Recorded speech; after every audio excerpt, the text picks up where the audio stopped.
Share with me wherever you are connecting from in the chat. I'd like to know. And welcome to the another edition of the Wada Summer Study Series.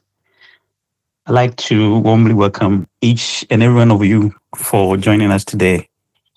I know we have different interest groups on this call. Some of you are just blockchain enthusiasts, some are builders, some are policymakers, some are students. And I know some are just curious about the future of Web3 in Africa. And this is why we are delighted to have all of you here with us. The Summer Study Series is built around a simple, powerful vision. We are here to learn, we are here to connect, we are here to build and to thrive. So yes, through meaningful conversations with industry experts like Nana Safo and the other guys, we aim to deepen our understanding of blockchain ecosystem. And through that, we can also foster collaboration across Africa. So today's session focuses on a topic that is both timely and very essential. We are looking at the realities of blockchain regulation across Africa. And as innovation continues to outpace policy in many jurisdictions, understanding the regulatory landscape is becoming quite increasingly important for all stakeholders, talking about funders, developers, investors, and everyday users alike, I guess. So we are privileged today to have Abdulrahman Basit, my good friend and a brother from Lagos in Nigeria, who is moderating today's discussion.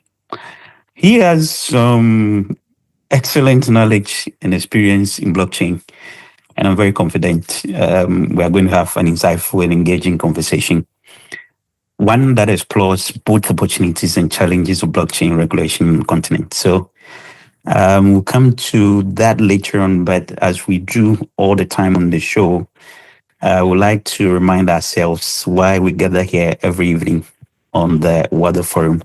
We are talking about our statement of purpose. And what we do is that we find anyone who is ready to read in the audience. I see my good friend Solomon, I guess is joining all the way from Tamale or somewhere around the environs in Ghana.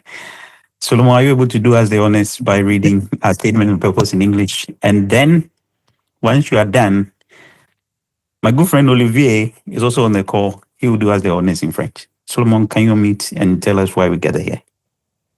All right. Thank you so much for the opportunity once again. Yeah, and for the good introductions. Okay, so our statement of purpose and our mission is to elevate underrepresented groups through the application of technology and invest in a more equitable future. Yeah, thank you so much. Thank you, Solomon. Today, your network for the first time is very clear. What's happening? Where are you? Starlink is working. Oh, I can imagine. That's great. And thank you very much for that. Olivier, are you also on Starlink? I hope your network is good. Can you unmute and do us the honors in French? Yes. Can you hear me? Great to have you guys, subscribing to Starlink, and we're going to have a good call with good connection. Okay, do us the honors in French. Déclaration d'intention à notre mission, élever les groupes sous-représentés grâce à l'application de la technologie et investir dans un avenir plus équitable. Thank you very much. Next slide. Okay, so in your short is a list of the program lineup, those that we have had already and those that we intend to have in the next few weeks, and those who are moderating.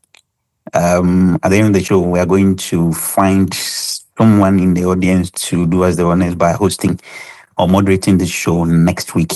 We have Alfred for next 2 weeks, but we need one of us to host next week, but we'll do that when we are bringing the session to an end.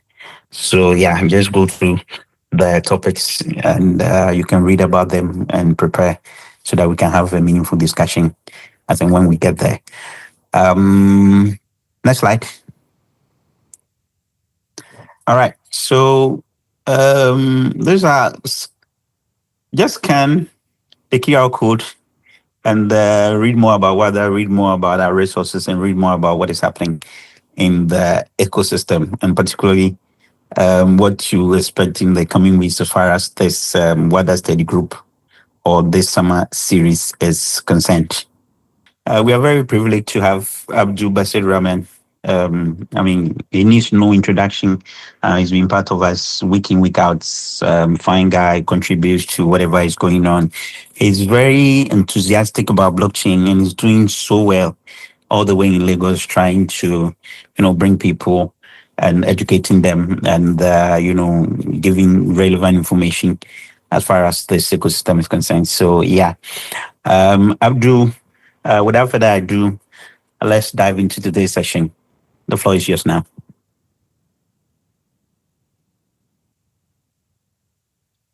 Abdul, you are not on Starlink, right? Are you? I'm actually not on Starlink, but I believe my networks will be. We hope so. We hope so. Yes. Take the floor now. Yeah. Good evening from every part of the world that you are listening to me. I sent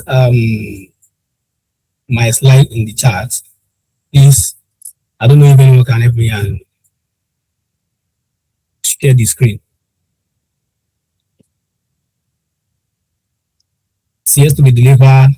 I'm afraid my network. Let me send it through WhatsApp to Richmond. Oh, Yeah, sure. Okay, thank you. I sent it to you. So while we are waiting for the slide, I mean the blog. Thank you very much, Wada, and thanks for the opportunity to facilitate this particular session today. So we're looking into blockchain regulation in Africa, where the real landscape is at this point in time. But before we go, okay, the slide is off. All right. Thank you very much. So, blockchain regulation in Africa. So many times you have come across this word, and of course, it is not new to every single person that has been participating in the ecosystem. In one way or the other, the regulation has affected the ecosystem positively and the other way around. So, what are the things that we are planning the previous time, and what could be the potential future of Africa regulation landscape? I won't be teaching. Of course, it will be kind of interactive sections. We answer questions, we share opinions, and probably have some kind of potential validation on opinions. Without further ado, as you can see on the screen, so the first question that I'll be asking is that when we hear about blockchain regulation in Africa, what actually comes to our mind? What actually comes to our mind? Because there's this misconception among blockchain ecosystem supporters and the government, the very last scale, cryptocurrency and blockchain. Many regard blockchain as a whole as cryptocurrency, while government, some certain extent, limited blockchain to only cryptocurrency. So that will reflect so much in these findings that I discovered while working on this study. So I want to ask as well, when we have blockchain regulation in Africa, what does it mean to us? Anybody? I don't want to assume that we all know it or we don't know it, just to make it more interactive and engaging.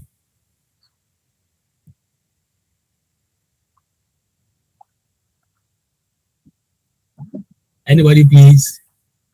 I'll be calling names. So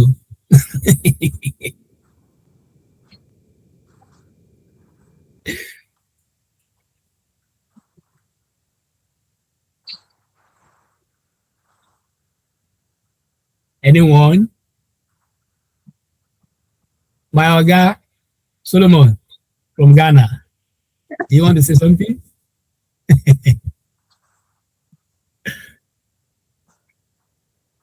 Okay. Abdul, what is the question again? The question is that when we heard about blockchain regulation in Africa, what does it feel like to us in our own understanding? Oh, Nana's question is up, so let him finish and maybe I'll come in. All right, Nana, thank you. Yeah, let me see if I can respond in a very easiest English. I mean, I always think of blockchain as being a project or a product. And as we all know, in each and every country or continent, it is very important for the government to put in place to make sure that whatever the citizens are consuming is, it's of legal standard and also of right stature for people to consume. So, for instance, you look at food and water that we consume in our various countries, right? You realize that we have something that we set up called the FDA, which is Food and Drugs Authority. There's also in Ghana, for instance, we have the Ghana Standard Authority, right, which is responsible for making sure that any consumables or product enters into this country is meeting the right standards for human needs in terms of health-wise, right? The same way, when you go to the financial sector, there are a lot of policies that are mostly regulated by, the Bank of Ghana, just to make sure that people are not getting scammed, people are not losing their money over, stuff that are promising or that look promising in terms of, buying, lots or whatever you online. So blockchain regulation, I would take it from where blockchain started, becoming very serious, somewhere in 2009, where Bitcoin launched. Bitcoin launched as a financial commodity, which basically sought to facilitate transactions, from A to A, from point A to point B. So what that means is that if it is a digital currency, then it has to be, there has to be the opportunity or the room for it to be able to be regulated as any other currency that exists. So in Nigeria, for instance, or in Ghana, for instance, or in any other African country, for instance, I'm sure they have strict rules and policies that safeguard their currency against unnecessary inflation and deflation. The same way, Bitcoin would also have to be regulated, right? So that people are not misusing it or probably are not using it for any unwanted reasons and purposes. So because it was introduced as a financial product, it basically attracted the attention of these financial institutions to want to draft any policy to make sure that it is regulated, in the space. So but like you always say, blockchain is just not cryptocurrency. It's more than cryptocurrency. So now that we are talking about blockchain regulation at large, it means that whatever policies they drafted or whatever policies that were put in place some time back would have to be reviewed to cover the entirety of the blockchain functionalities. That's what I would say is blockchain regulation when it comes to Africa's concern. Thank you very much, Nana.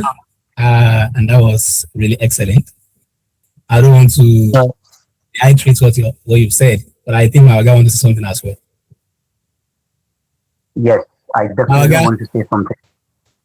Yeah. Yes, Abdul, can you hear me? Yeah, I can hear you. Yes, definitely I want to say something. Blockchain is very interesting, and I am also very particular about this particular subject. I'll try to be more general and maybe use basic examples for the best of our understanding how the whole idea of regulating blockchain in Africa is, and cite some context for us to get a better understanding of the system in the ground. So, in simple terms, blockchain regulation in Africa refers basically to say how government decide the rules for using blockchain technology. And when we say that, we are basically referring to cryptocurrencies. And as I mentioned, Bitcoin being launched in 2009. So, crypto world is one of the popular aspect of blockchain. But of course, there are also other Web3 businesses that we can talk about as far as blockchain is concerned. So the main idea is how governments will regulate, the activities of cryptocurrencies and Web3 businesses is what we refer to as blockchain regulation in Africa. If I want to cite a very basic example for us to understand it, Abdul, let's say there's a new kind of road being built from maybe say Abuja to Lagos, a highway. So government responsibility is say to make sure that this new road is safe. People can use it, or people cannot use it for any crime purposes. Business can operate fairly, and consumers particularly are always protected. Yeah.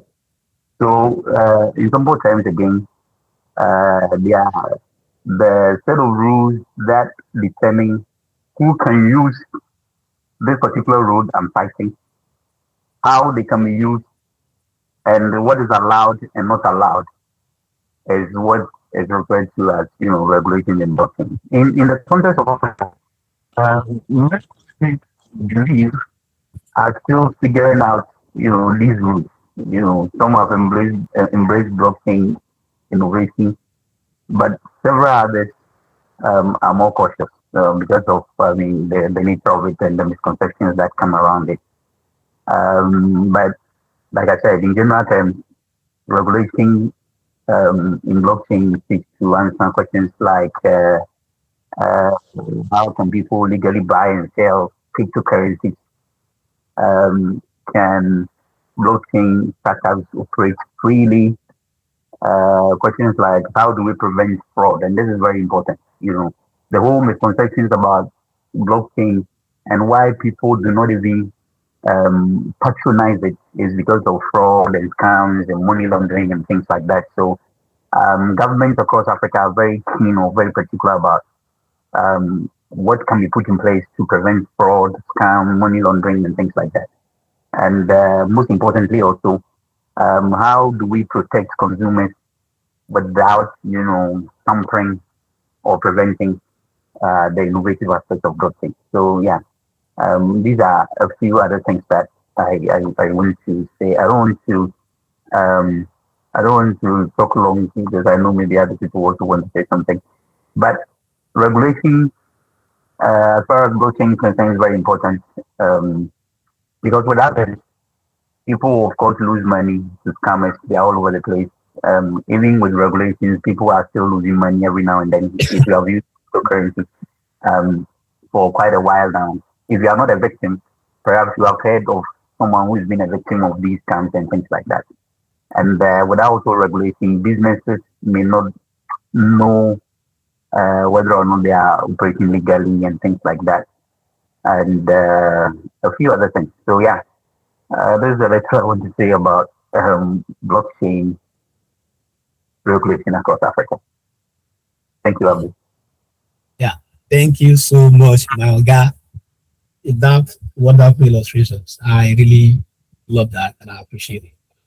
I think for one point or the other, we all understand what regulation about blockchain is all about. And that's how full and my Oga has done justice to that. A very much deeper extent that I did not even expected. Thank you so much. So I would want to repeat that. That is what it is. Just a means by which we consume this technology guided by the government of Africa. So I just want to drive us back to the previous times when the story of blockchain began. What was it for Africa, and why has the adoption in Africa the persistence and continue increasing almost every day? In 2008, there was a global financial crisis. And after then, in 2009, the paper was published by Satoshi with simple mention of possible asset transfer or follow. You know, today, the outcome of that very particular event can be simply explained. Right now, as we speak, I can confidently send whatever value agree between I and Olivia in terms of cash through any form of cryptocurrency that I choose or we agree upon. And the transaction can happen within just minutes or peradventure seconds. So before that particular innovations, that was never happened. And when that happened, what was the response of the consumers themselves and the African leaders? So that's exactly what we are looking into. So in 2009, the engagement was very, very, not based on ideological in the sense that what does the technology does? What is the underlying principle behind the technology? It was actually not because of that. The adoption happened and the engagement happened because there is already structural problem in Africa that very particular innovation actually solved. And part of the problem have been listed under the why Africa and blockchain met. So without wasting more time on that, before the advent of blockchain technology, let me say Bitcoin in particular, the remittance industry actually is a very expensive industry for African people. You want to send money abroad to family or perhaps from there to Africa, whatever the case may be, there is about over 7% transaction fee. Imagine you want to send $100 to someone in abroad, or someone wants to send you $100 from abroad to Africa. So removing almost 7% of that very particular amount of money is a lot. Before the advent of the blockchain, even as if that is not enough, it takes much more longer time before that kind of transaction can be finalized or get to the final destination. That is already an existing problem in African continent, which this particular innovation solved. Another most important problem was the currency instability. So the valuation of this currency across Africa is actually paramount.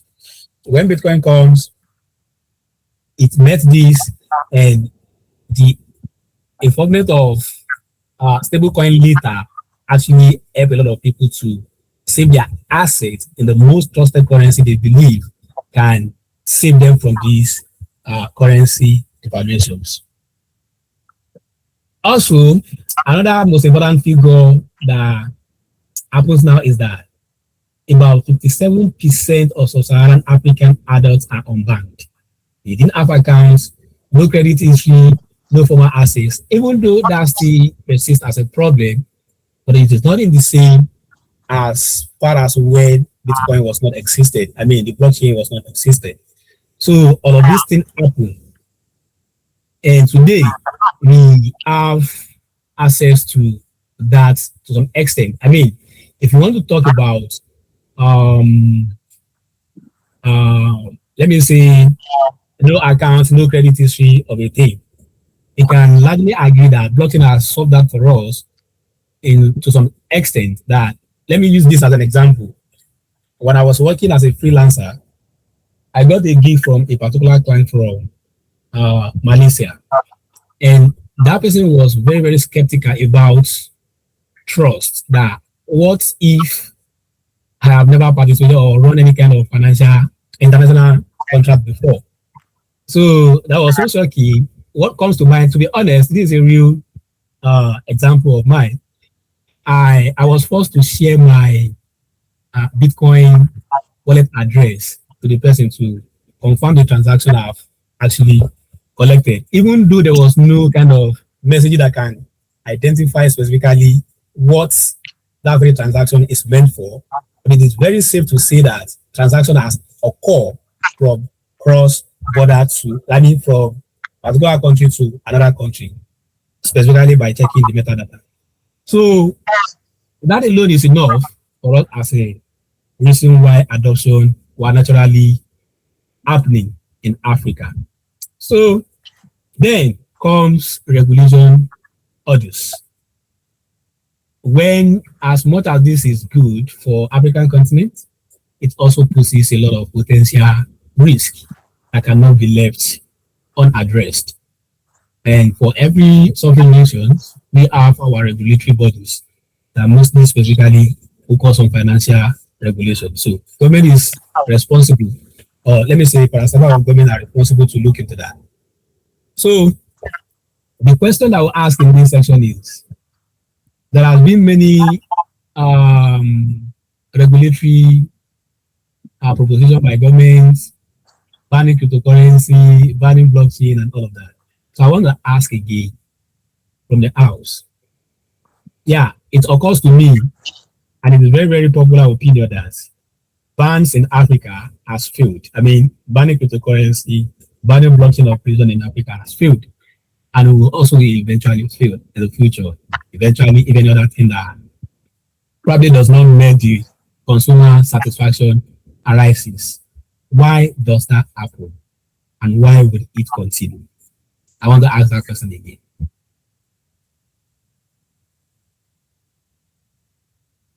Let me call Oliver. Thank you. Yeah, great. And I think this is a central and important question. Yeah, I'd answer to this question through two key reasons. And the first one is the blockchain decentralization. All of us, we know that blockchains or public blockchains like Cardano, Bitcoin, Ethereum, Polkadot, they have no central operator that, for example, a government of a certain country can simply shut down. So even if local exchanges are restricted, but I think users can often still access to the network through wallet and the peer-to-peer transactions, things like this. So I think that it's really difficult to ban a thing like this, which I don't know, the government has no even full control on it. Yeah, this is the first reason. But also the second reason can be like the strong demand for financial alternatives. You know, in Africa currently, men of Africans, let's say, including us here in the call, we use crypto for practical reasons, yeah, including like cross-border payment. So when I want to pay something, I want to transfer something to Abdulrahman, Nana Safo in, let's say, whichever country, I do not have, I need to maybe to struggle like passing through banks. So this is like another reason. But also protection against local currency, which is depreciated every days. Like here in the Congo, we see the Congolese francs, the CDF, depreciated. Sometimes they can be up, they can be down. So in cryptocurrency, all of these things do not exist. But also using cryptocurrency, we access to the global market. We can buy whichever everything you want, but also the receiving of remittances. So I think that when a technology solves a real problem, people can often you continue using it despite restrictions or all other things. Yeah, I think that these are like two reasons I can say, which can just cause that banning blockchains failed or will still be failing in Africa. Thank you. Thank you so much, Oliver. I love that. Okay, Nana.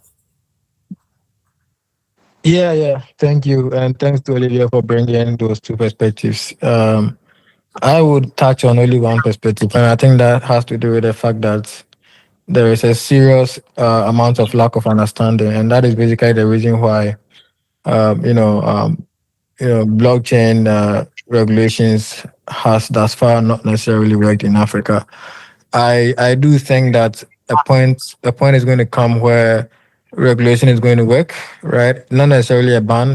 Definitely blockchain can never be banned, but I believe that at some point we are going to be able to regulate it, and then there will be a lot of peace around Africa. And like I was saying, it's you cannot ban something you do not necessarily understand, or you cannot regulate something you do not necessarily understand, right? We see that in the Western world, they are able to regulate blockchain, right? And it is going on well with them. So if as Africa we're able to put in place the right systems and mechanisms, I always say that is one thing that we are always lacking, because we have very poor systems, and the systems are designed in a way to favor just a few select people, to sort of enjoy, and then the rest we kind of suffer that way around, right? But if you're able to come up with, systems that are, robust in nature and not necessarily acting as an impediment on human beings and how we live our life, then definitely that system will be able to help us, regulate, blockchain, and then we'll have, that liberty to be able to work with it without necessarily looking over our shoulder all the time. Yeah, thank you. I have a Okay. follow. I have a All right. follow up. All right. So in Africa, do we know which countries, are doing well in this regulation business? Do we know where crypto is not even allowed in the first place? Can we go into countries where blockchain activities are allowed and stuff like that? Do we have answers to such questions? Of course, we are coming there. Okay, thank you. Do you want to say that now? Because I think it's part of this No, session. no, that was my follow up to Nana. But if Okay. I think we can just look at it at a later time. That's You fine. can just do it. You can just do it now since you bring it up. Do you want Yeah. to look into that now? Yeah. Does anybody want to answer that, or I should just dive into it? Okay, let me come first. Like I said, it is part of this session. Private time might not even permit us again to get it done. Notwithstanding,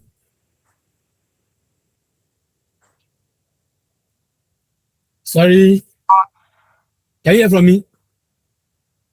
Yes, I can hear you. Okay, sorry. I was distracted with the call. Sorry.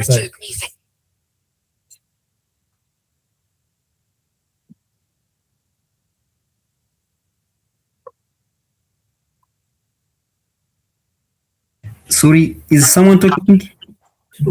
Yeah, sorry for that. I was distracted with the call. Apologies. Yeah, as I said, we can quickly go into that due to time factor. That's very important. What countries are doing well with regulatory, and which countries are not actually doing well, or perhaps that are not even doing at all. Of course, from my studies, I discovered that Nigeria, South Africa,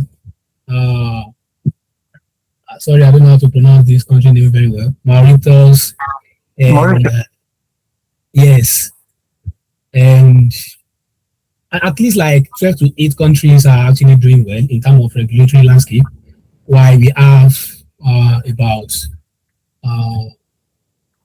8 that are not certain, and almost like lost 30 countries that are about 30 that are not even certain of what they are doing, and there are strict ban in about 8 countries.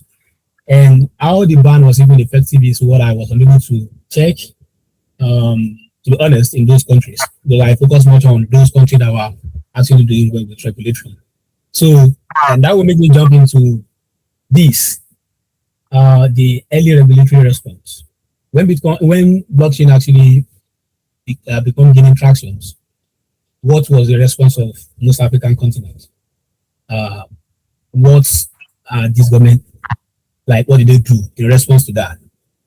Because there was a tension that the blockchain, as far as it's very good for solving a structural problem that I identified the other time, it poses a lot of challenges in terms of anti-money laundering problem, counter-terrorism financing, there are a lot of recognized issues there. And the response from each country of Africa is what I actually that I want to talk about. The number one is from Nigeria. In January 2017, banks were warned to avoid cryptos. That they were warned in the first place that avoid crypto transactions. If you perform any crypto transaction, you are risking your license as a commercial bank in Nigeria. And when the pattern does not actually, across all these regulatory countries, it was almost the same pattern. They warned there was no framework for what to be done and what not. Just warning, avoid cryptocurrency, not outright ban. Then the regulators then used tools and restrict banking access. It was majorly banking access that was their main point of, how to put it, enforcement. So fast forward to 2021, Nigeria eventually issued a circular that restricted banks to facilitate. Initially, it was warning, avoid it. But then they issued a circular that enforced facilitation of crypto transaction as illegal. So they did not ban general consumer usage because they can't. Obviously, it is decentralized. People can send crypto directly to themselves. The problem was that do not, as a bank, commercial bank, do not facilitate any cryptocurrency transactions.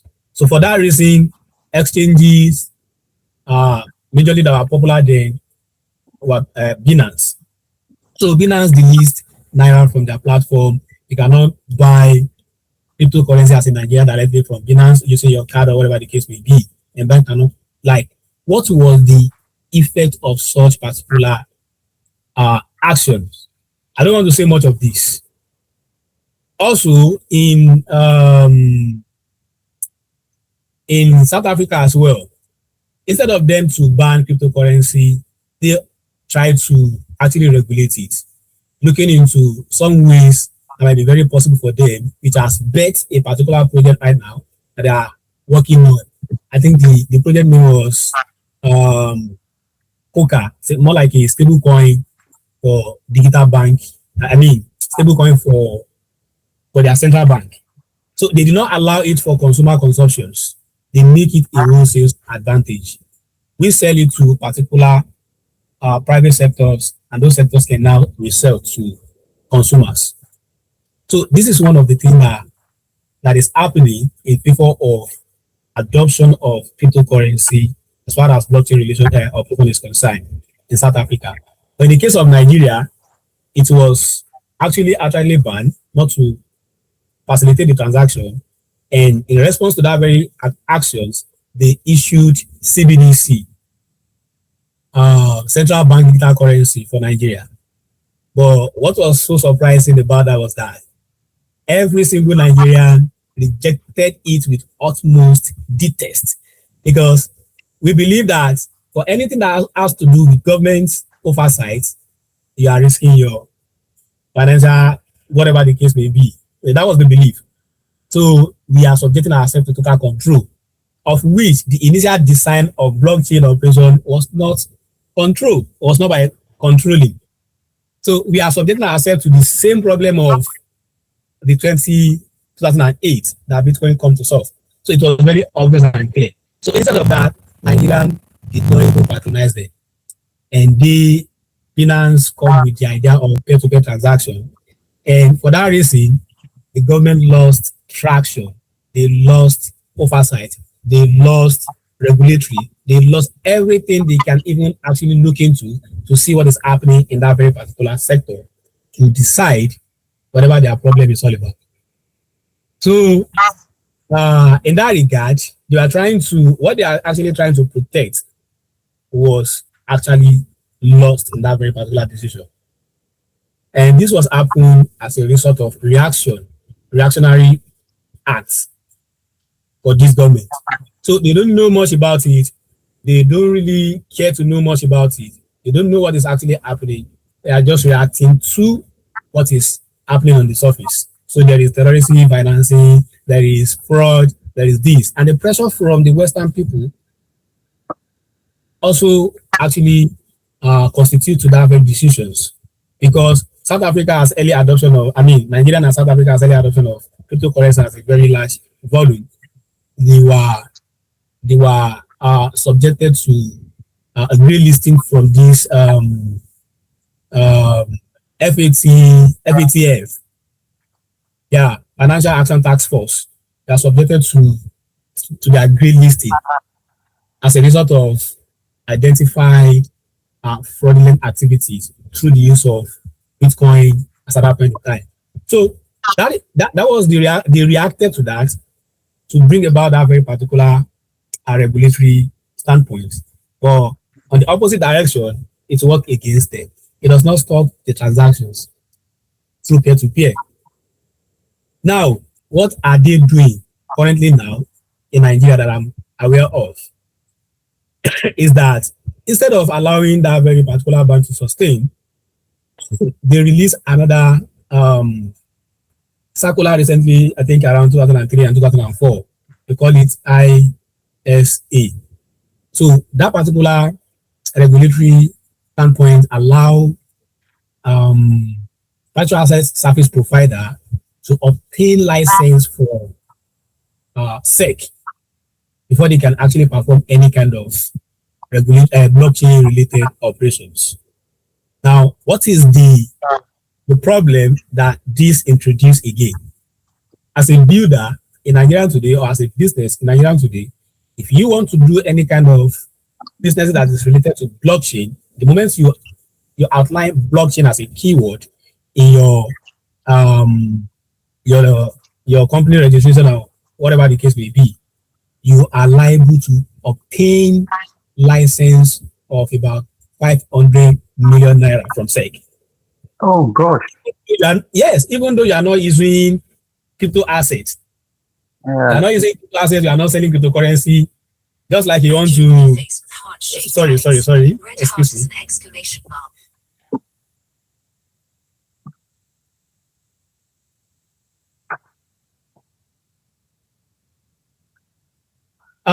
Sorry, please excuse me for just 30 seconds.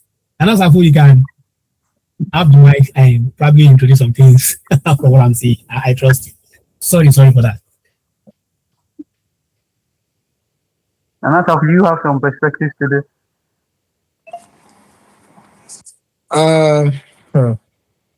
This is a very critical matter. I have a lot to say on some of these things. I was waiting for Abdul too, but why it can Yeah. maybe Let me hand over the microphone to you then, so that I will come later on. The thing about Abdul was just trying to give us how blockchain has evolved in Nigeria. Nigeria being the biggest economy on the continent. I think what happens there, it's really something important that we should all pay attention to. And from what he's saying, one can only agree to how, there has been some level of struggle for African governments to, regulate the activities of blockchain. And it still continues to be a theme in the necks of these governments. We are not there yet. I don't know. It can even take several years for us to get there, related to what happens in the West, in Europe and the Americas, and how blockchain is regulated smoothly, without any issues or little issues that come with it. Because as the little that I know from here where I'm based, blockchain is, somewhat regulated so smoothly.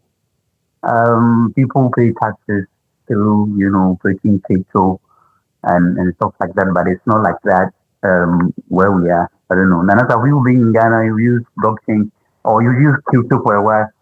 Have you been paying taxes through transactions that you do, or is there anybody here in anywhere part of Africa where it is being regulated in such a manner that operators of that are able to pay taxes to the government and stuff like that? Do we have any things like that over here?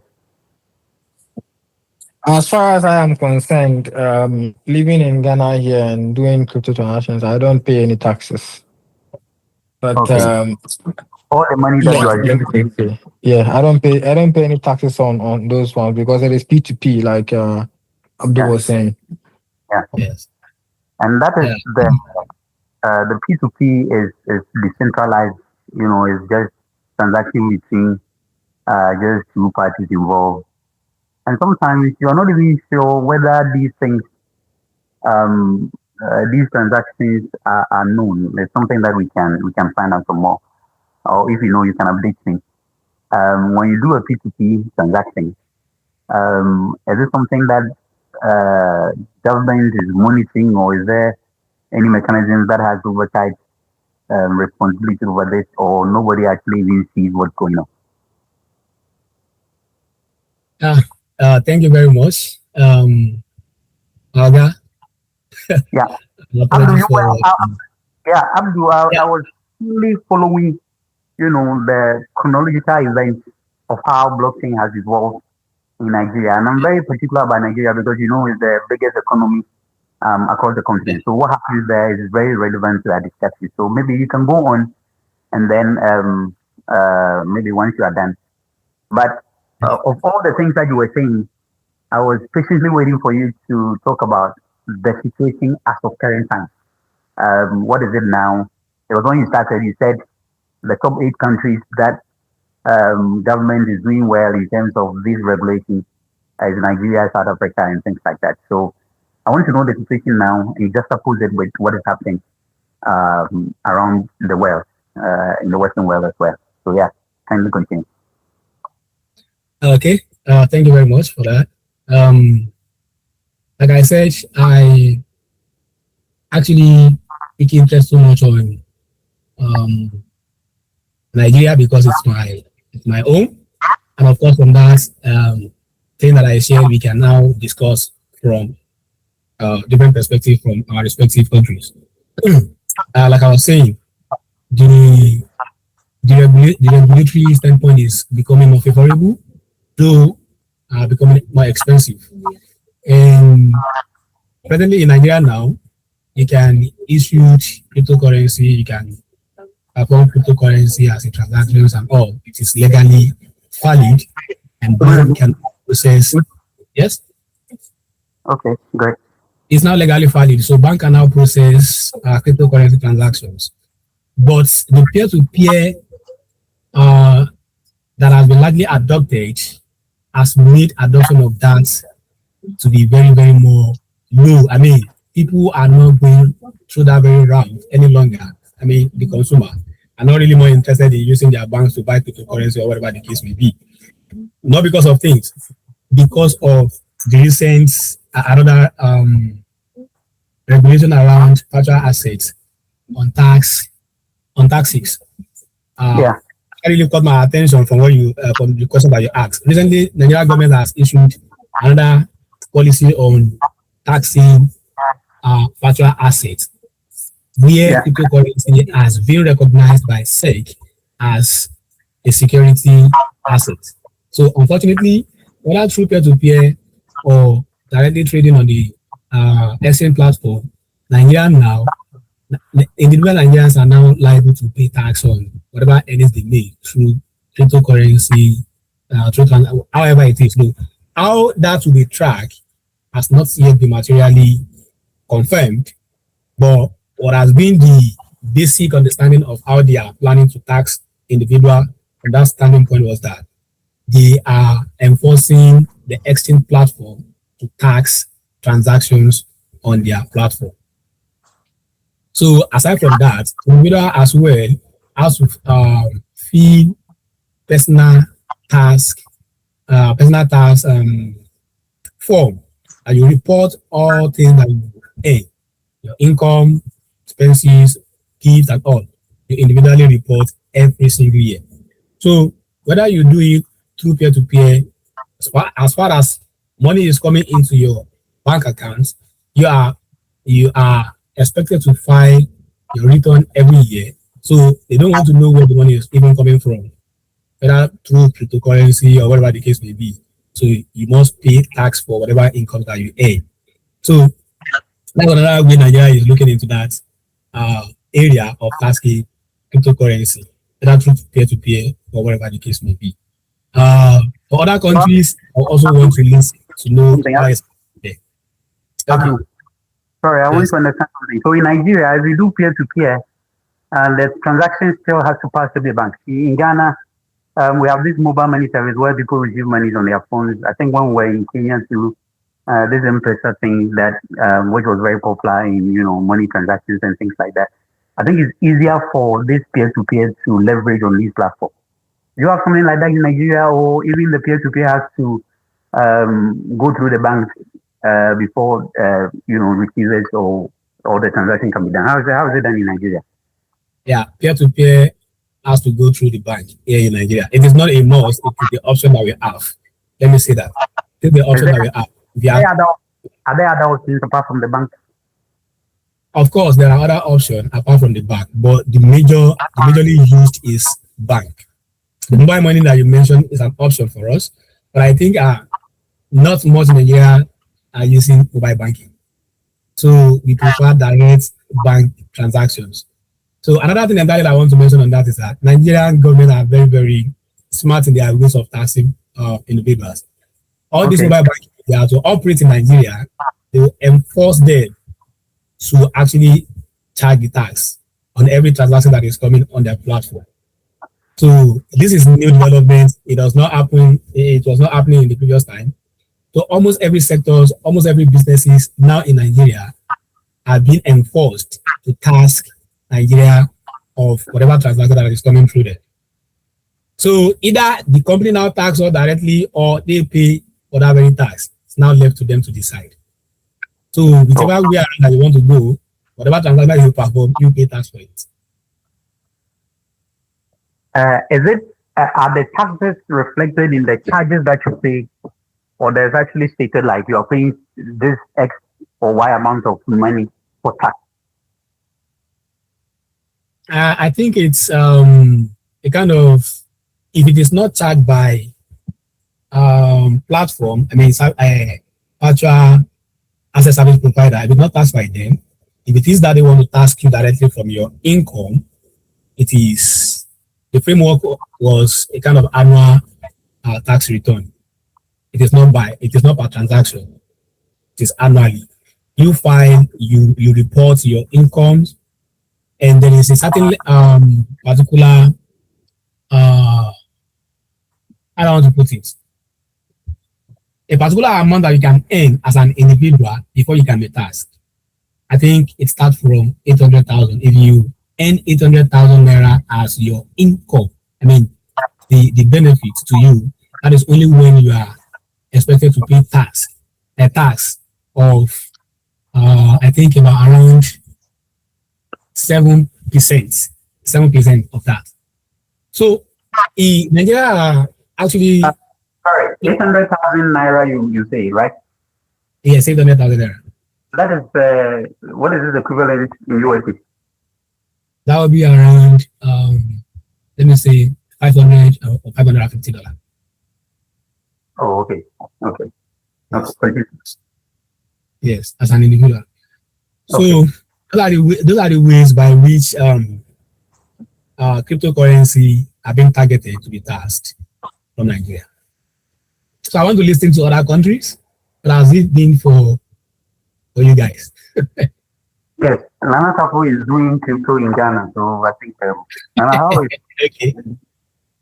Ghanaian government is regulating Well, crypto? like I said, in Ghana, yes, uh,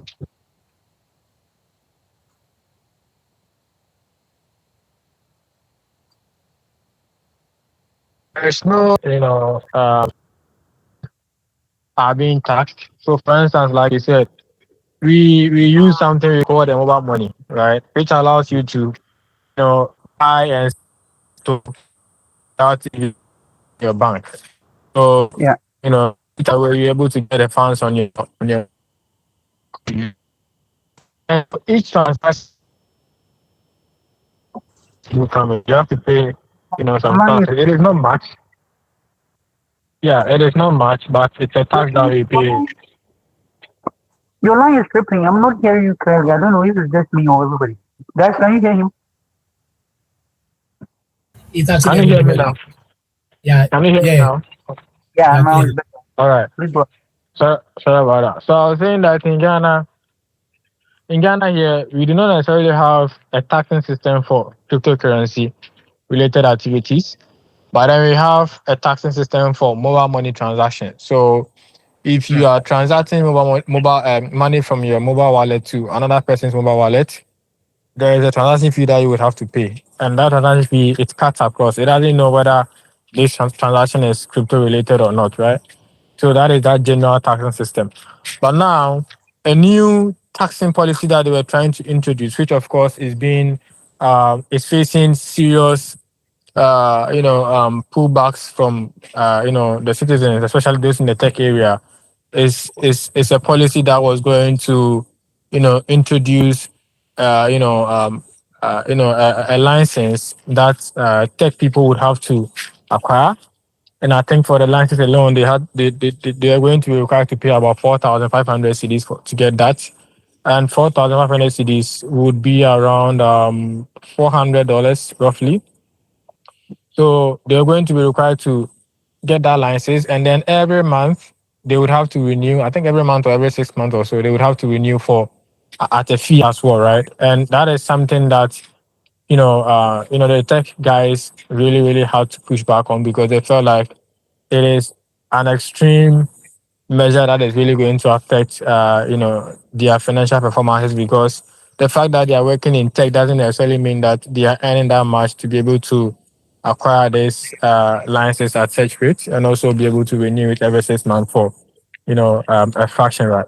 And so they were bringing these policies. One thing about these African countries that I've learned so far is that you know whenever they say they are going to regulate something, it kind of also means that they are going to destroy it. They are going to Yeah. make it uncomfortable for anybody to actually want to use it, right? And that is something that has been Africa's problem at large, because if you bring in regulatory policies and then they rather seem to destroy it, then it means that you are not really, really helping, the ecosystem or the industry within which people do operate. Instead, you probably are forcing people to go out of their ways or go out of line to do things and also still be able to keep up with their finances. So that is one of the major reasons or the major problems African countries would have to deal with in order to be able to come up with any meaningful regulatory frameworks for, for industries like blockchain, because blockchain is really, really complicated. And of course, like we said, they themselves do not necessarily understand, the scope at which blockchain operates. Yet they want to really, really regulate it. And they are trying because they are trying because they realize that if they ban it, that is, you go to banks, you cannot have access to blockchain, or cryptocurrency.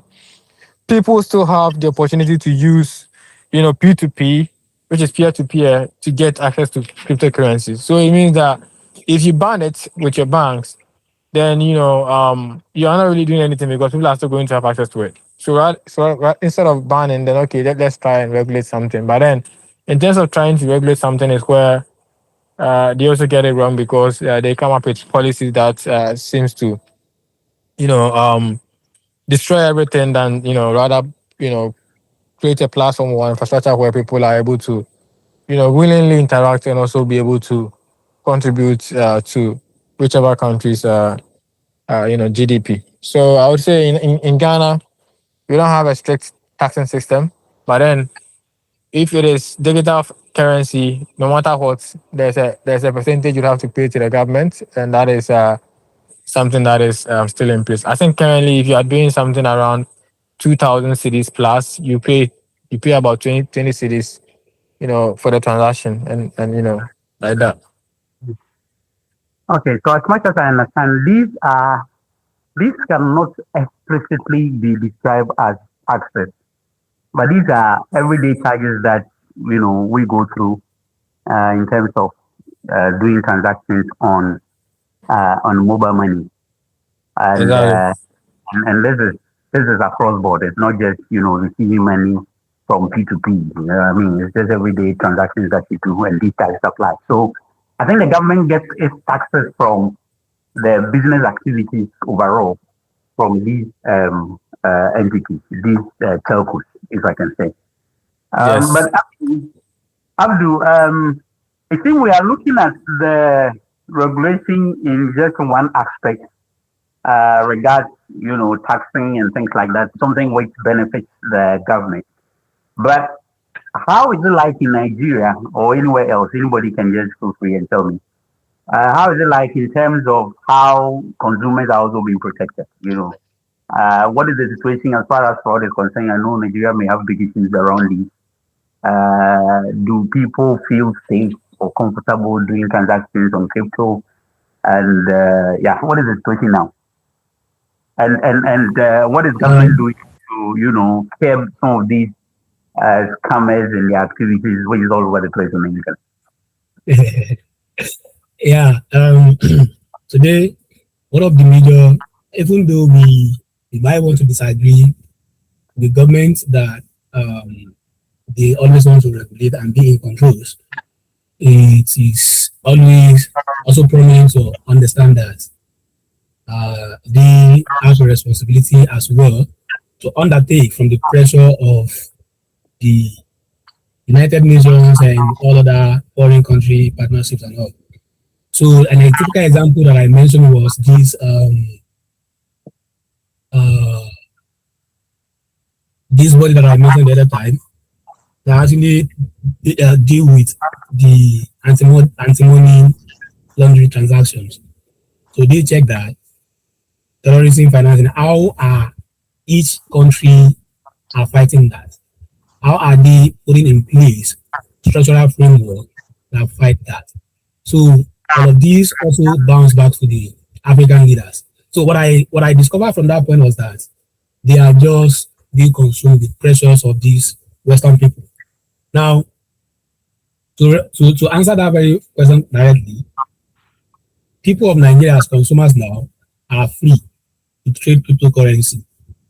They can trade cryptocurrency exchanges, so they are not banned to use cryptocurrency, whatever thing they want to do. Like I said, but as a business, if you want to issue cryptocurrency or you want to do anything pertaining to blockchain related operations as a business or as a builder, so it is mandated now as part of the framework for regulatory to obtain a license for that from our security exchange service.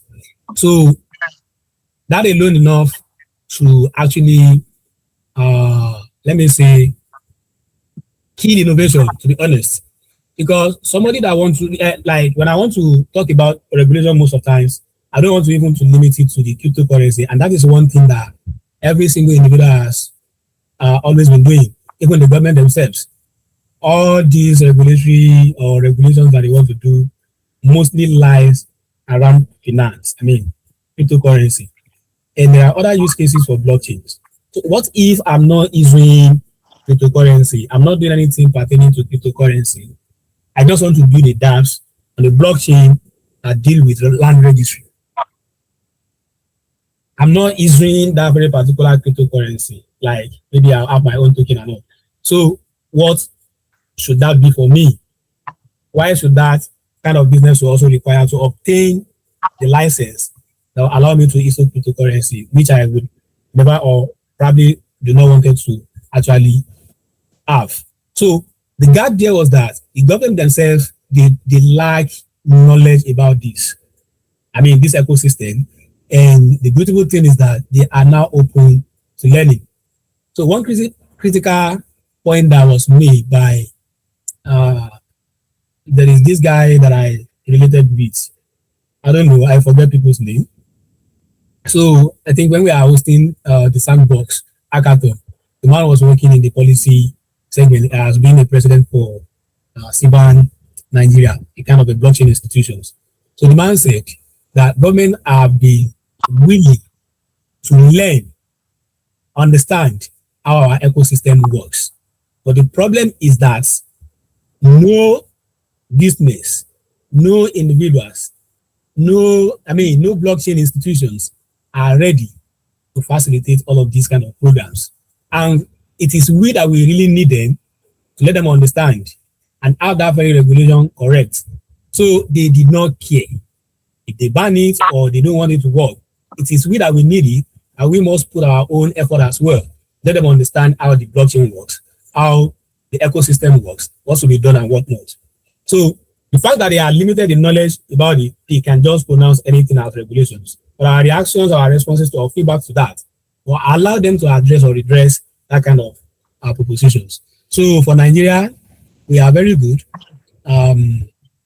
As far as consumer is concerned, you can use crypto, you can trade crypto, you can through peer-to-peer or however you want to use it. But the problem is the underlying fraud activities, terrorism, financing, all of this, they are still not yet been solved. So that is what it is for Nigeria in regarding to that question. My God only.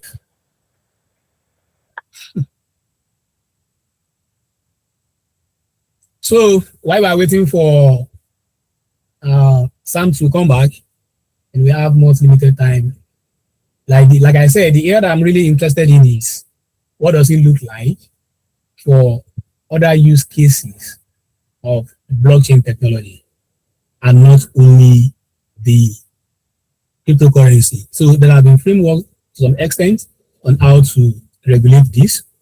I mean, regulate crypto, but for other use cases, it has been very completely silent. So if you go down to these documents, Richmond, I mean, almost at the extreme end, there is where I said blockchain beyond cryptocurrency. Is Richmond here? I'm not sure Richmond is here. Okay. Can anybody hear from me, please?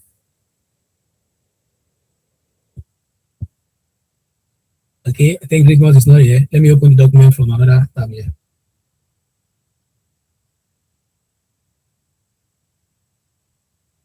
So yeah, beyond crypto, there is still unregulated frontiers. Yes, in that slide, we have what has been deployed with no legal framework. Land registration, people are using blockchain. I mean, from the findings in my research, I learned that Ghana from 2017 piloted a kind of initiative that related to land registrations, land registry, and leveraging blockchain technology. I'll be expecting another to say something on that. That has been completely left out of regulation as far as Nigerian case is concerned, South Africa, and some other important countries that are leading the regulatory discussions. Also, this decentralized digital identity is another use case of blockchain. So we don't know what the framework or regulation will look like in these kind of sectors. Also, supply chain and agriculture are also part of it. Health sector academic credentials are also part of it.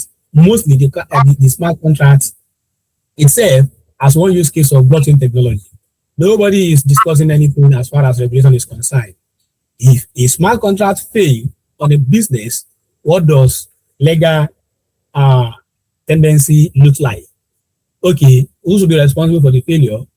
Okay, what will happen after the failure? There is no discussion around this as far as the regulatory standpoint is concerned in any part of African country. And they exist as use case for blockchain as of today. So majorly all discussion around regulations, whatever the case may be, will be centered only on cryptocurrency, which is just a subject or a subset of blockchain use case. And for that reason, I'll be leaving with us the question of how do we ourselves as contributors to this ecosystem leverage this kind of findings and knowledge to support the government in understanding the this particular kind of stuffs. So the most important takeaway that I got from that very man, that very day was that we ourselves, we are not ready to let the government understand what this industry is all about. And for Nigeria in particular, the government are ready to listen, understand, and provide some favorable regulation for builders and innovators. So I want to listen to other countries, what it look like in that kind of use cases that are not even considered discussing. Tana, I think we have Nigeria and Ghana here to do. Yeah, but we have Zambia. Zambia is a different thing. Oh, okay. I like to Zambia. listen. Uh, uh, my memory is failing me. Mostly. Yeah. He's on the call, and what is the blockchain situation in Zambia?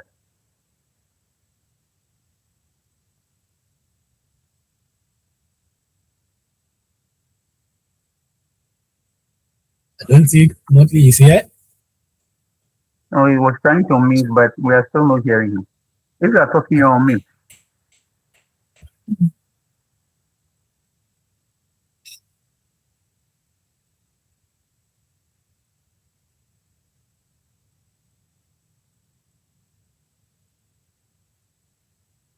We can't hear from you, or is it only me? Yeah, we are not hearing anything. So maybe you can just reorganize him somewhere. You were calling us to say something. Not very ready. Yes.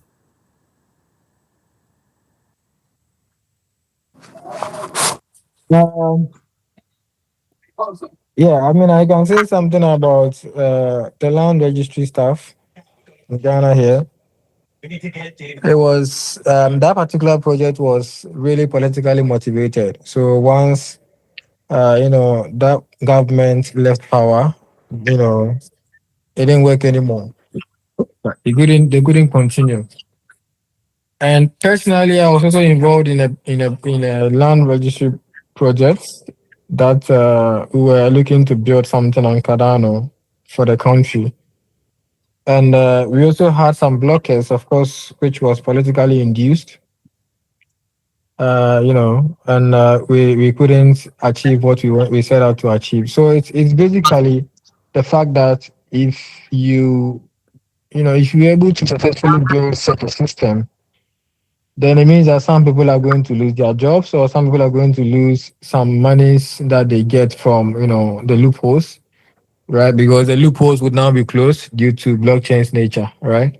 So they didn't really allow all of these things to work, and that is what really impeded the success of projects like what was being worked on in 2017, and also what was being worked on from 20. I think we came in the picture from around 2020 all the way to about 2023 that things still couldn't work out, and then we had to just fold up our thing. But yeah, currently I also have, we're also setting up a company that is also going to look into building another set of solution, uh, which is digitizing this land registry. And but this time around, we are not focusing keenly on the use of blockchain, right? So we want to build the Web3 parts well, and then once that is done, we can now look into how we can integrate some Web3 features into it, and then make it immutable and all. But I think it is all about the lack of will from those at the top to actually adopt these solutions or these technologies. That is really what is preventing us from succeeding. And like I always say, regardless of regulation, if the individuals who are supposed to enforce these regulations are not willing to do it, or are not willing to follow the framework itself, then it means that whatever we are trying to do will not succeed. So we would have to get people changing their shifting their paradigms to make sure that they go in line with what frameworks are set or regulatory frameworks are set out to do, and then maybe we can achieve a lot with blockchain as Africa from that angle.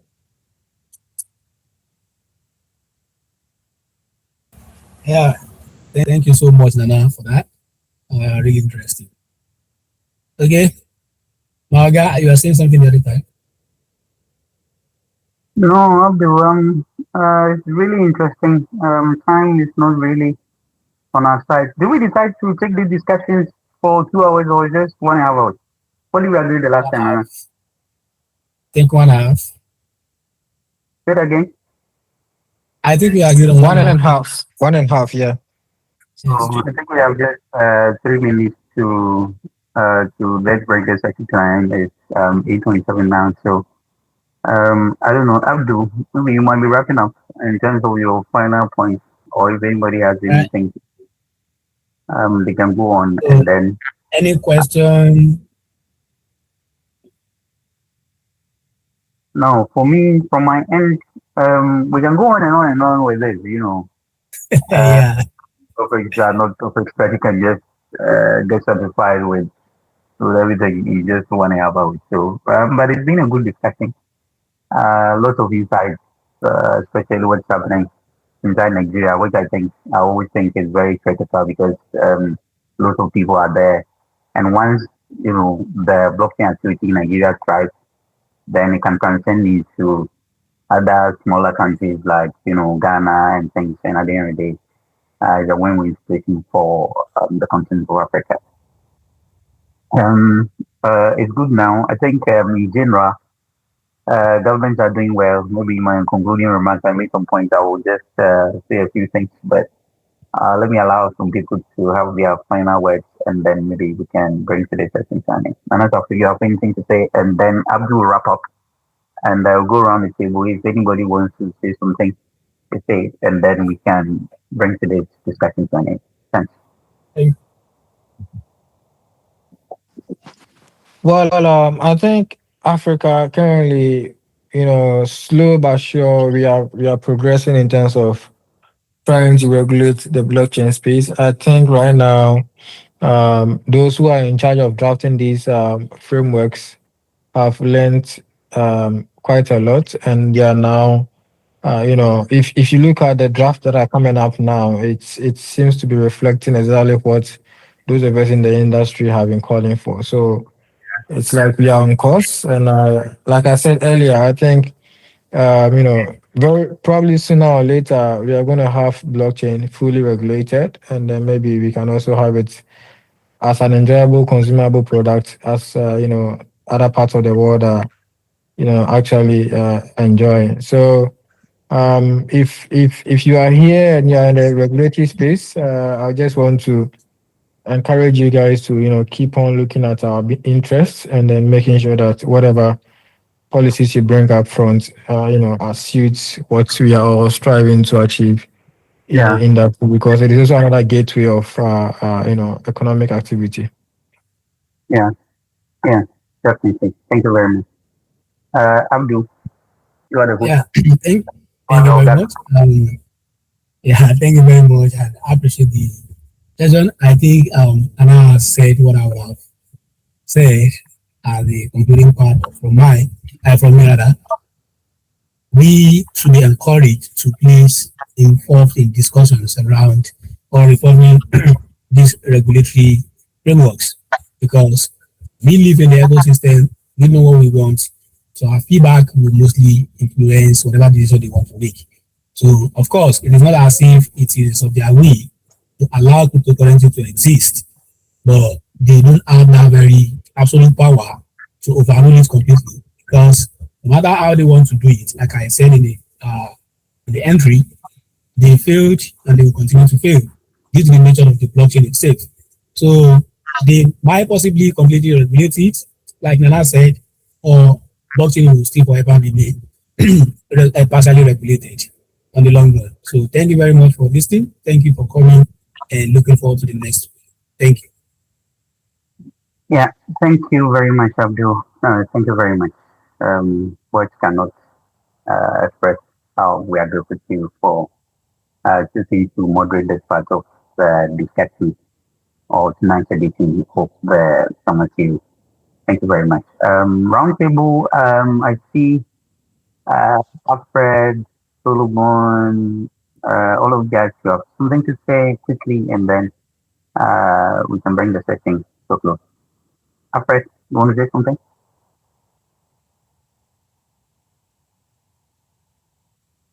Okay, No, not really. I have nothing to say. I joined the session, I think, less than 20 minutes ago. Yeah, oh, and it was a good conversation. Really regret for missing out. But yeah, I have nothing to say. It was a great session. thank you. Solomon, anything?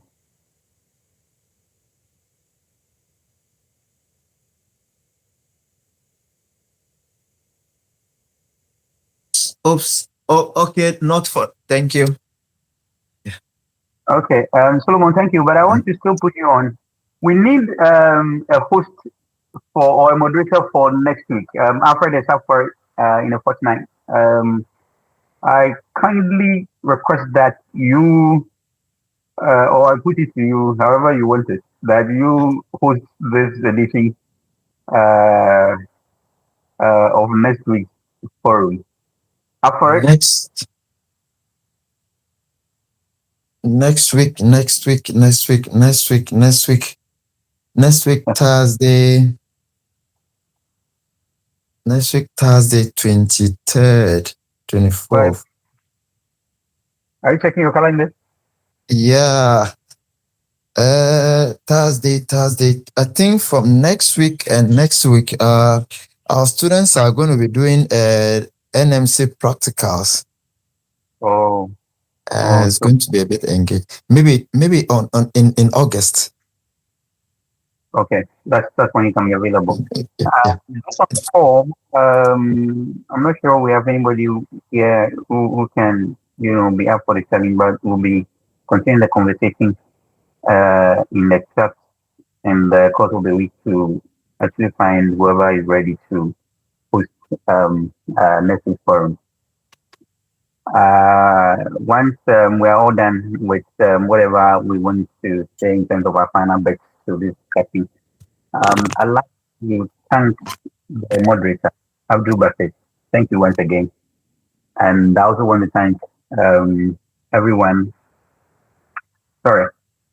I also want to thank everyone who joined the discussion for your insightful comments. And also, thank you very much. You always bring insightful thoughts to the table. Thank you very much. Alfred, Solomon, everyone.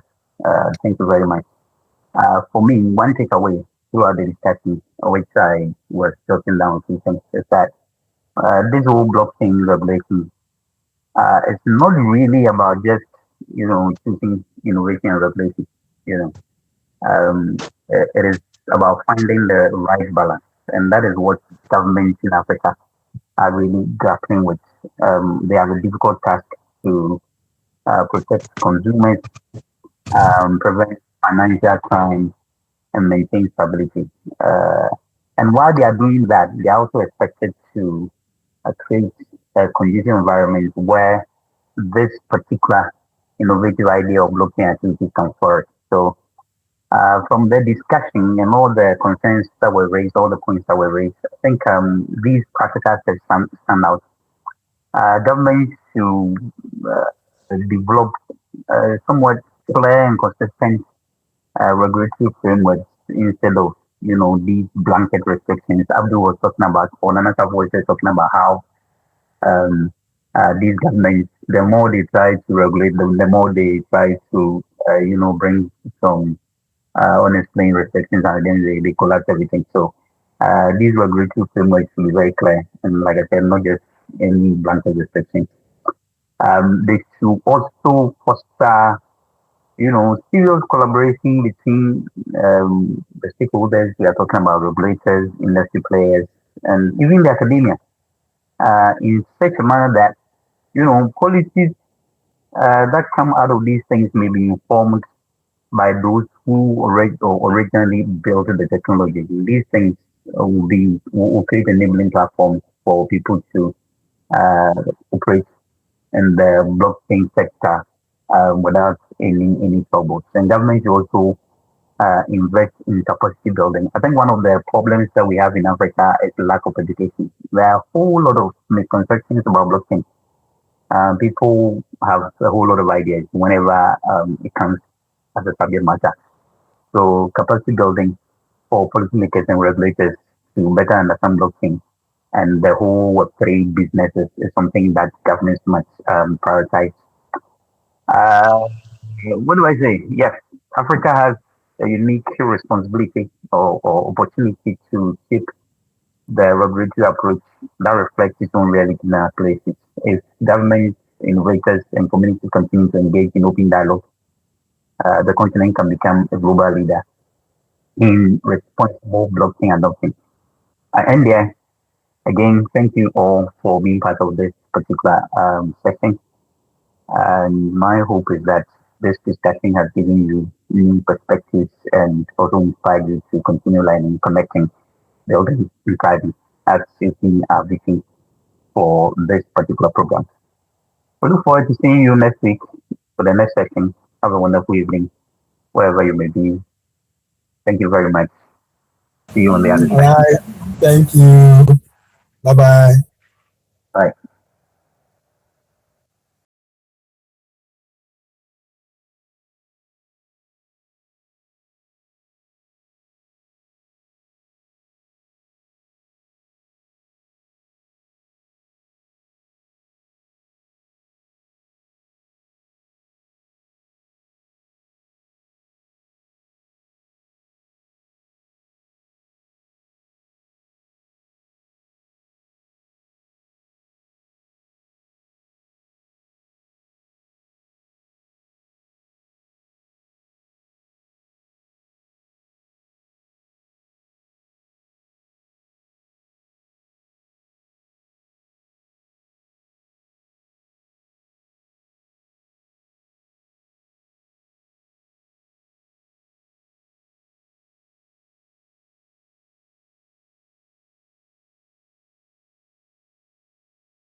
Yeah, thank you. Bye.